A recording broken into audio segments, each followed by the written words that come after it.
Bonjour à tous, bienvenue au nom du programme spécial de vaccination de l'Organisation panaméricaine de la santé.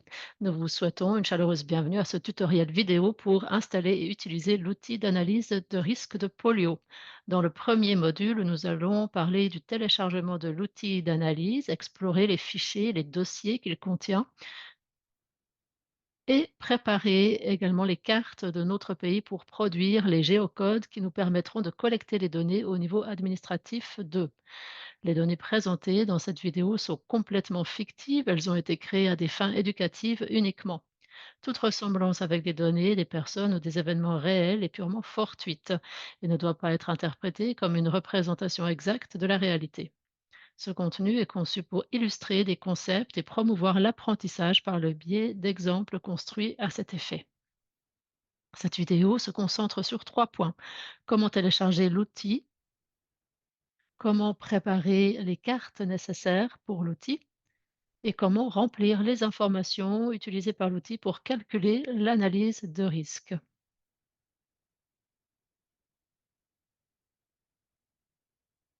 Cette vidéo suppose que vous avez déjà installé R et RStudio sur votre ordinateur. Si cela n'est pas le cas, veuillez suivre les étapes indiquées dans le lien fourni dans la description de cette vidéo. Tout d'abord, où peut-on trouver cet outil? Cet outil est hébergé sur github.com, un dépôt libre de code et de programmes. Le lien spécifique est indiqué à l'écran et vous a également été fourni préalablement à cette vidéo. Dans cette vidéo, nous supposons que vous n'avez jamais utilisé GitHub. Par conséquent, la manière la plus simple de télécharger cet outil est de cliquer sur ce bouton intitulé Code, puis de cliquer sur Download zip. Cela vous permettra de télécharger un fichier zip et je vous invite à bien prendre note du répertoire où il a été sauvegardé. Une fois ce répertoire localisé, nous devons décompresser le fichier. En effet, le fichier est compressé en format zip. Pour ce faire, cliquez sur le bouton droit, cliquez sur Extract All et puis lorsque la boîte de dialogue vous demande où télécharger, l'élément, vous pouvez sélectionner l'endroit et puis cliquer sur Extract. Nous allons maintenant travailler avec le fichier décompressé. Dans, ce répertoire dont le nom est Polio Risk Main, qui a donc été décompressé, vous allez trouver toute une série de fichiers, de dossiers. Et c'est surtout le fichier poliorisk.rproj qui nous intéresse, car il nous permettra d'ouvrir l'outil dans le programme RStudio. En plus, dans le dossier SRC, vous allez trouver les fichiers QAR et puis run.r qui permettra d'exécuter l'outil. De plus, vous trouverez le dossier shapefileprep qui contient le programme geodata to shapefile.r qui vous permettra de générer des fichiers shapefile décrivant la géographie de notre pays. En retournant dans le répertoire SRC, vous trouverez également le répertoire Data dans lequel nous placerons 2 choses par la suite. Tout d'abord, le drapeau de notre pays au format PNG avec le nom Country Flag PNG et d'autre part, les données qui permettront d'alimenter l'outil dans le fichier intitulé Country Data XLSX et nous y reviendrons plus tard dans ce tutoriel. Si nous retournons dans le fichier principal du répertoire, nous trouvons alors le dossier template. Dans ce dossier template, il y a 4 dossiers supplémentaires, un pour chaque langue officielle de l'organisation. Chaque dossier contient un fichier appelé Country Data XLSX. Et ce seront ces modèles que nous utiliserons pour remplir les informations qui alimenteront l'outil. Après cette brève explication des fichiers contenus dans l'outil, nous pouvons maintenant passer à l'ouverture de l'outil avec RStudio. Pour ce faire, nous allons dans le dossier source, on clique sur le fichier polio risque rproj Cela ouvrira automatiquement, l'outil RStudio et puis nous allons utiliser cet outil à partir de maintenant. Dans le navigateur, de RStudio que vous voyez, ici à l'écran en bas à droite, il y a un dossier installé, un fichier intitulé install.r. On clique dessus et le programme installe tous les paquets nécessaires pour que l'outil puisse être exécuté de manière adéquate. Pour ce faire, on clique sur le bouton source et puis toute une série de paquets se mettent alors à télécharger. Cela peut vous prendre quelques minutes selon la rapidité de votre connexion internet. Une fois le téléchargement terminé, un message apparaît vous demandant si vous souhaitez installer les paquets. Ce à quoi vous devez répondre en écrivant Y. Ensuite, appuyez sur Enter. Cela permettra d'installer tous les paquets téléchargés, ce qui peut également prendre un certain temps selon votre vitesse internet. Une fois que vous aurez terminé, vous saurez combien de paquets ont été installés. Une fois tous les paquets installés, la première étape pour compléter ce document, consiste à compiler les génocodes correspondant à chacun des départements, niveau administratif 1 et les communes, niveau administratif 2 de notre pays. L'outil génère dans sa phase finale toute une série de cartes qui doivent être mises en relation avec les données que vous fournirez dans ce document. Par exemple, pour le Guatemala, le département de Guatemala a le géocode 01 et la municipalité de Guatemala City a le géocode 0101. Ces codes sont utilisés pour relier les données sur la polio aux cartes. Si nous faisons l'exemple avec le Guatemala, pour commencer, nous devons disposer du fichier qui définit la carte de notre pays. Dans le cas du Guatemala, ce fichier est intitulé guatemala.json. Selon le pays, le format de ce fichier peut être shapefile, GeoJSON, TopoJSON, parmi d'autres. Une fois le fichier prêt, nous nous rendons sur le site web suivant, mapshaper.org. Une fois que nous y sommes, nous pouvons prendre, le fichier qui définit la carte du pays et puis, le faire glisser dans la section inférieure de la page, dans la section qui dit Quick Import. Cela permettra d'ouvrir le fichier et de visualiser la carte. Vous verrez que dans ce cas, on voit la carte du Guatemala avec ses divisions jusqu'au niveau administratif 2 ou municipalité. Une fois la carte ouverte dans MapShaper, nous allons nous rendre dans les dossiers de l'outil, plus précisément le dossier source SRC, et puis dans le dossier Shapefile Prep, nous ouvrirons le document intitulé Shapefile Settings XLSX. Ce document permet de donner à l'outil le nom des variables de la carte. Ces variables changent de pays à pays. C'est pourquoi nous devons être sûr, de les réviser. Dans l'onglet admin, on doit indiquer le nom, de la variable, de la carte. Si nous retournons sur MapShaper, nous pouvons explorer ces noms. Cliquez sur la flèche à droite de l'écran, puis sur Inspect Features. Cela vous permettra de placer le curseur sur chaque municipalité du pays et de voir les informations contenues. Par exemple, si nous plaçons le curseur sur la grande municipalité dans le coin supérieur gauche du Guatemala, nous verrons qu'elle contient 4 variables: admin 1G, GeoID, admin 2 et admin 1.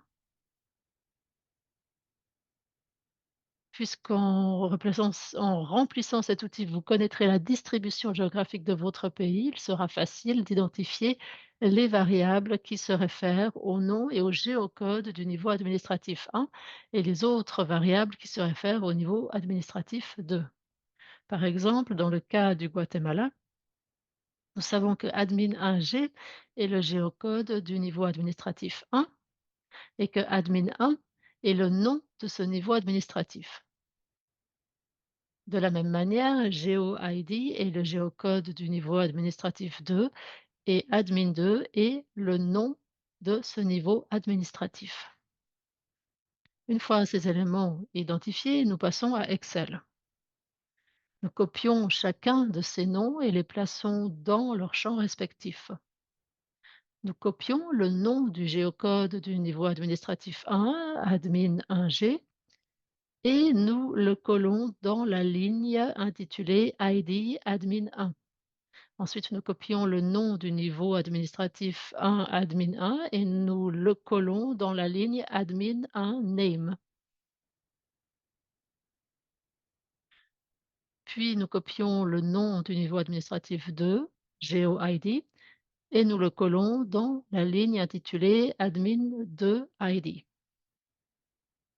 Enfin, nous copions le nom du niveau administratif 2, admin 2, et nous le collons dans la ligne admin 2 name.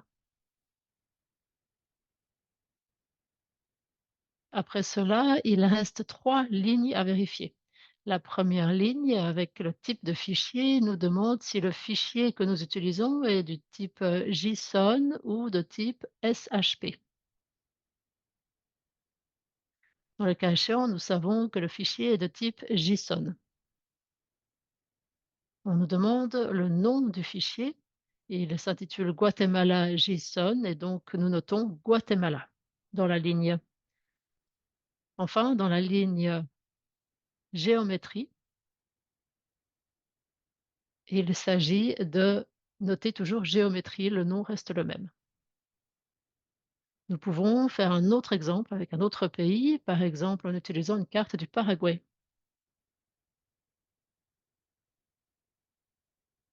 Dans ce cas, nous avons le fichier intitulé Paraguay, Distritos 2022, Simplified JSON.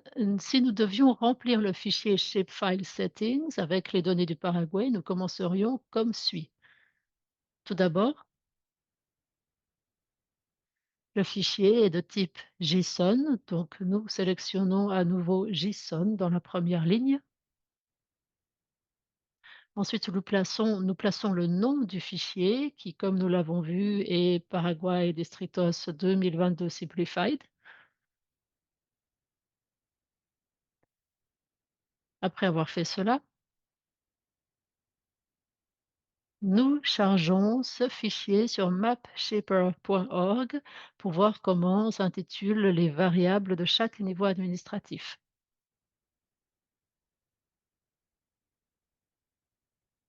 Nous rappelons ici que pour charger le fichier, il vous suffit de le glisser dans la section Quick Import de MapShaper. Si nous cliquons sur la flèche à droite et que nous cliquons à nouveau sur Inspect Features, nous pouvons visualiser chaque municipalité et voir que ce fichier contient des informations différentes. Dans un premier temps, nous constatons que le géocode du niveau administratif 1 s'intitule DPTO. Le nom de ce niveau administratif s'intitule DPTO Desk et le géocode du niveau administratif suivant, le niveau 2, s'appelle code 2. Enfin, le nom de ce deuxième niveau administratif est DIST Desk.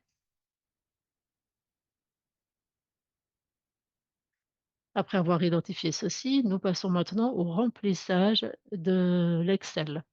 Dans admin 1 ID, nous placerons DPTO. Dans admin 1 name, nous placerons DPTO desk. Dans admin 2 ID, nous placerons code 2.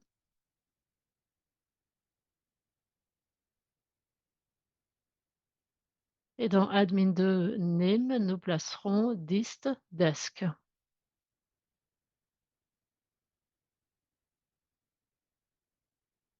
Ces deux exemples étant prêts, nous pouvons maintenant revenir au cas du Guatemala. Une fois le fichier Shapefile Settings XLSX complété, nous devons nous assurer de placer dans le même dossier la carte de notre pays. C'est-à-dire que nous devons placer dans ce dossier le fichier Guatemala JSON que nous avons utilisé précédemment. Nous retournons maintenant à RStudio et nous allons trouver le répertoire Shapefile Prep. Ici, nous allons ouvrir le fichier geodata to shapefiles.r. Comme vous pouvez voir, il contient plusieurs lignes de code, mais vous n'avez rien à modifier ici. Si tous les fichiers sont placés dans les bons répertoires et que tous les noms de variables sont correctement identifiés, il suffit d'exécuter ce programme en cliquant sur Source. L'exécution peut prendre un certain temps. Une fois terminé, il y aura un résultat principal où on aura créé un fichier geocode names XLSX aura été créé dans le même répertoire chez FilPrep. Si nous ouvrons ce fichier, nous verrons qu'il y a 4 colonnes. Chacune des colonnes contient le géocode et le nom de chacun des niveaux administratifs. Nous avons besoin de ces informations pour compléter le fichier Excel Country Data XLSX. Nous allons alors maintenant copier les données contenues dans chacune des 4 colonnes et nous allons les coller sur les colonnes respectives de la feuille zone de population du fichier Country Data XLSX qui est dans le dossier des données. Vous constaterez que les colonnes sont dans le même ordre et que nous pouvons tout simplement les coller sans aucun problème. Ainsi, nous disposons d'une série de lignes contenant le géocode et le nom de chacun de nos niveaux administratifs. Nous voulons répéter ce processus pour toutes les autres feuilles. Nous allons donc faire le même processus de copier et coller pour les feuilles intitulées Immunité des populations, Surveillance,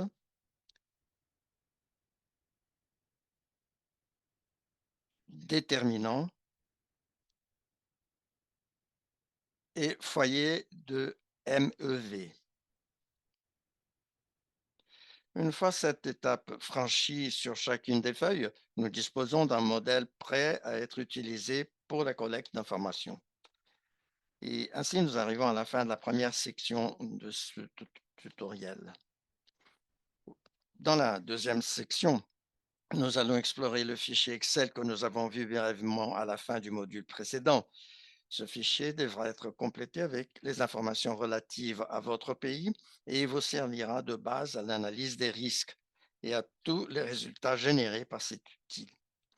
En outre, nous allons effectuer quelques étapes de contrôle de qualité afin de vérifier la qualité des données que nous avons saisies dans Excel.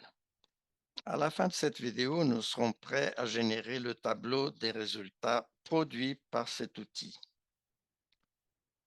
Et afin de continuer, ouvrons maintenant le modèle que nous avons rempli dans le module précédent. Vous verrez qu'il contient plusieurs feuilles. Le premier onglet s'appelle Général et contient des informations de base sur votre pays. Nous pouvons remplir chaque champ comme il convient pour chacun de votre pays. Dans la première ligne, vous devez indiquer le nom du pays, et en l'occurrence, c'est le Guatemala. Ensuite, l'année au cours de laquelle l'évaluation des risques est réalisée. Dans ce cas, nous mettrons l'année actuelle, 2024.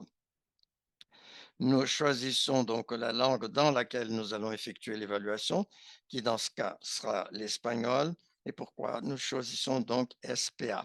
Ensuite, entrons le nombre total de municipes dans notre pays, c'est-à-dire le nombre total de divisions au niveau de l'administration 2 pour le Guatemala. La deuxième feuille s'appelle zone de population. Et dans cet onglet, nous placerons des informations relatives à la population du pays dans différentes tranches d'âge pour chaque municipalité au niveau administratif 2 du pays. La feuille 3 contient toutes les données relatives à l'immunité de la population, c'est-à-dire on y trouve les variables sur la vaccination. La feuille 4 rassemble toutes les informations relatives à la surveillance de la PFA. Il est important de noter que dans cette feuille, certaines variables ne doivent être enseignées que si la municipalité compte plus de 100 000 enfants de moins de 15 ans ou si la municipalité a une population plus faible, mais même a déclaré des cas de PFA au cours de l'année évaluée. Il existe également une variable qui s'applique uniquement aux municipalités qui comptent moins de 100 000 enfants de moins de 15 ans, mais qui n'a pas déclaré des cas de PFA au cours de l'année en évaluation. La feuille 5 contient des variables sur les déterminants de la santé. Et enfin, la feuille 6 contient les informations sur la présence de cas et d'épidémies de maladies évitables par la vaccination. Si vous souhaitez en savoir davantage sur l'une des variables figurant sur une des feuilles, vous pouvez consulter la dernière feuille de fichier intitulée glossaire qui contient une définition de chacune des variables compilées dans le document.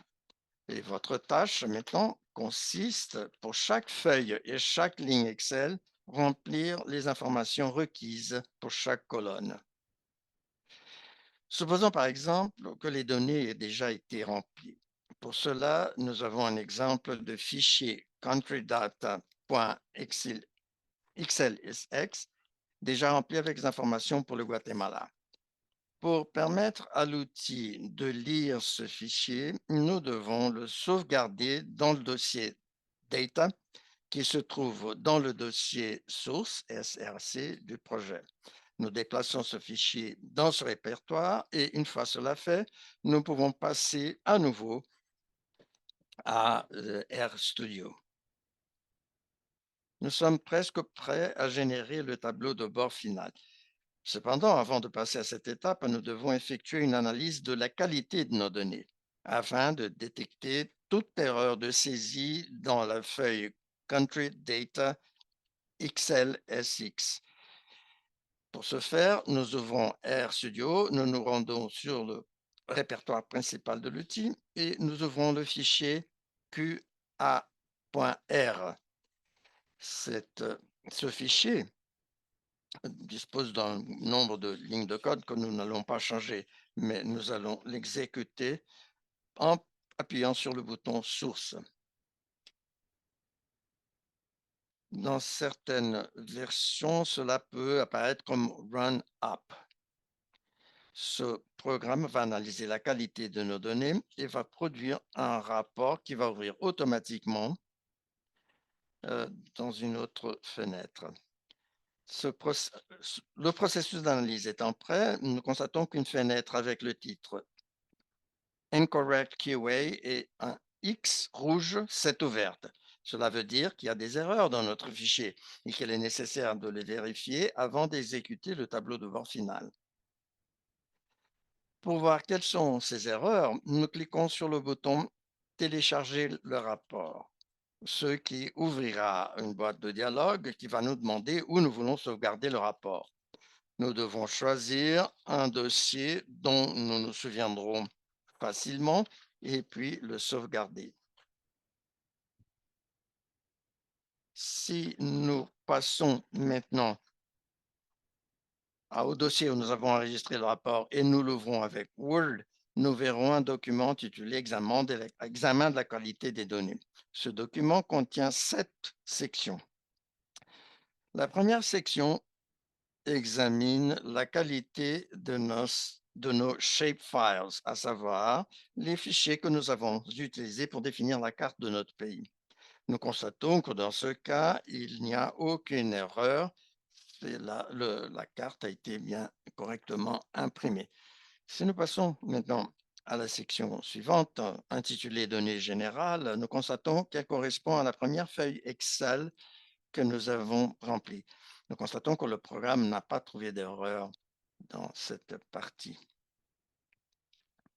Dans toutes les sections restantes, elles correspondent chacune à une des feuilles Excel que nous avons remplies. Par conséquent, la section suivante, à savoir Données sur la population, correspond à la feuille Zone de population. Nous voyons dans le premier tableau qu'il n'y a pas d'erreur dans cette section. Et si nous passons à la session suivante, immunité de la population, cela correspond à la troisième feuille Excel. 3 données manquent sur cette colonne. Si la population de moins de 15 ans est inférieure à 100 000, il y a eu des cas de PFA en 2022. Et pour bien voir quelles sont ces données, nous pouvons passer au tableau qui se trouve ci-dessous. Nous voyons que dans les lignes 76, 79 et 93, il y a 3 données qui manquent. Si nous ouvrons maintenant le fichier sur Excel et que nous faisons défiler ces lignes,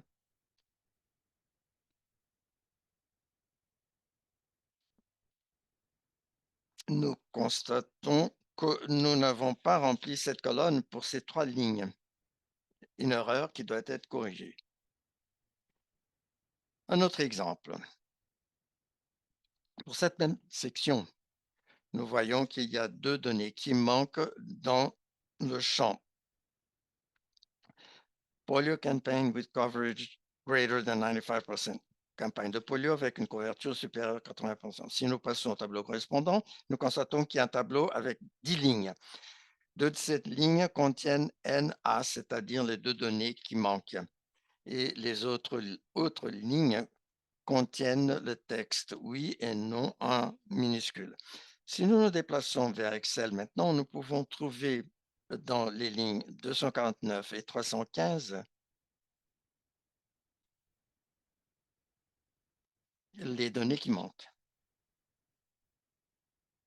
Et si nous nous plaçons maintenant sur les autres lignes comme 160, nous voyons qu'elle contient le mot si en minuscule, alors qu'il devrait être écrit avec la première lettre en majuscule comme dans les autres options, S majuscule.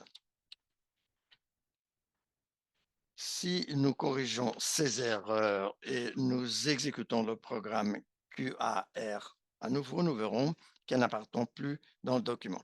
Le reste du QA se comporte de la même manière. Il y aura toujours un tableau récapitulatif initial qui recherchera les colonnes présentant des données qui manquent et un autre, il y a des cas de résumé spécifiques de chacune des colonnes qui vous montre la ligne exacte où l'erreur a été trouvée, où les données manquent. Donc, le processus de qualité des données est itératif, c'est-à-dire vous exécuterez les programmes QA.R pour trouver les erreurs, puis vous les corrigerez dans Excel en veillant de sauvegarder le fichier avec ces modifications à chaque fois, n'est-ce pas? Puis vous exécuterez de nouveau le même programme QA.R. Et à chaque fois, le rapport sera nettoyé. Une fois que vous avez atteint le point où il n'y a plus d'erreurs, ou s'il y a des erreurs, c'est parce que les informations facultatives n'ont pas été saisies, vous pouvez passer à l'étape suivante et finale, à savoir l'exécution de l'outil pour générer le rapport final. Nous en avons donc terminé avec la section 2 de notre tutoriel. Pour la troisième section, nous allons exécuter le tableau final produit par cet outil et nous explorerons en profondeur les visualisations et les tableaux présentés. Dans RStudio, nous exécutons le fichier runR situé dans le dossier source de l'outil SRC. Ouvrez-le et cliquez sur le bouton Run App. Ce processus peut prendre un certain temps car ce programme génère non seulement le tableau que vous verrez à la fin, mais également toute une série de documents en format Word et HTML. Ces documents contiennent l'ensemble des informations qui seront montrées dans le tableau. Selon la quantité d'informations et la quantité de municipalités du pays, et selon également la simplification des couches, ce processus peut prendre plus ou moins de temps.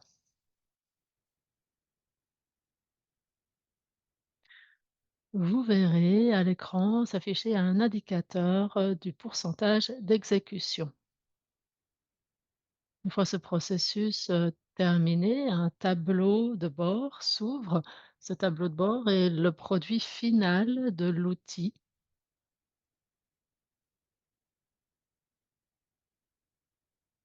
Si nous faisons bouger le curseur sur ce tableau de bord, on voit qu'il y a plusieurs onglets sur lesquels on peut naviguer. Il y en a à gauche de l'écran. Et il y a également des filtres que vous pouvez sélectionner toujours, du côté gauche. Le premier filtre permet de changer le niveau, que ce soit niveau administratif 1 ou niveau national. Le deuxième filtre vous permet de sélectionner si vous voulez voir les municipalités ayant plus de 100 000 habitants de moins de 15 ans ou moins de 100 000 habitants de moins de 15 ans. Et le dernier filtre vous permet d'indiquer le niveau de risque. Ici, nous pouvons voir les municipalités qui ont un risque très élevé, élevé, moyen ou bas.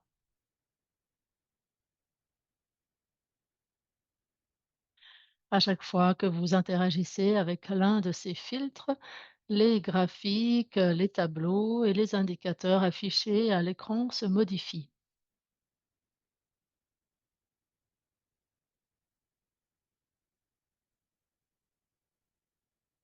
Vous pouvez également naviguer dans les différents onglets pour visionner les résultats par composante de risque spécifique. Tout d'abord, nous allons nous rendre sur l'onglet Immunité de la population. Et ici, vous voyez plusieurs informations utiles. Dans la première section, nous voyons le total des points de risque. Nous voyons également la couverture en matière de polio 3. Nous voyons la couverture avec l'IPV2 et puis la campagne de polio avec une couverture supérieure ou égale à 95. À droite, vous pouvez voir un graphique montrant la distribution des municipalités selon les risques pour le département sélectionné ou pour l'ensemble du pays.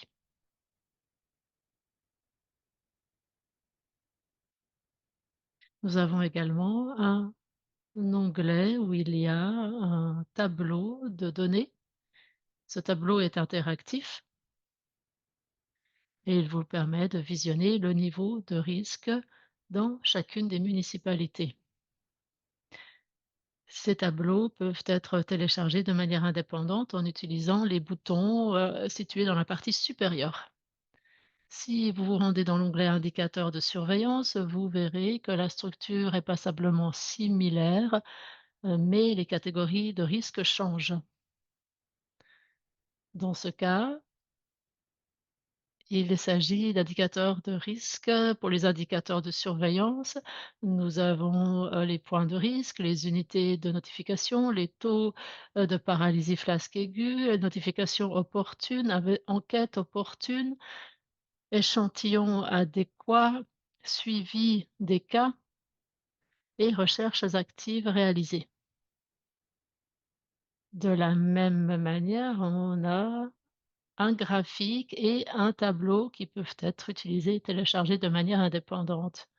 Si, on défile jusqu'en bas de l'écran, on voit que nous avons également un tableau, des, points de risque par municipalité pour ces catégories. C'est quelque chose de très, similaire au tableau qui a été rempli, mais avec, des variables supplémentaires, selon les indicateurs de risque. Vous pouvez également aller sur l'onglet des déterminants de la santé et voir où sont les foyers.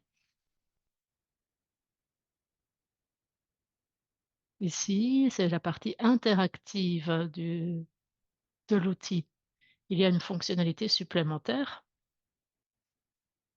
qui vous permet de télécharger un rapport en format Word qui montre tout le contenu du rapport ou encore un rapport sous format HTML qui dispose également du même contenu. On va vous montrer tout d'abord le rapport Word.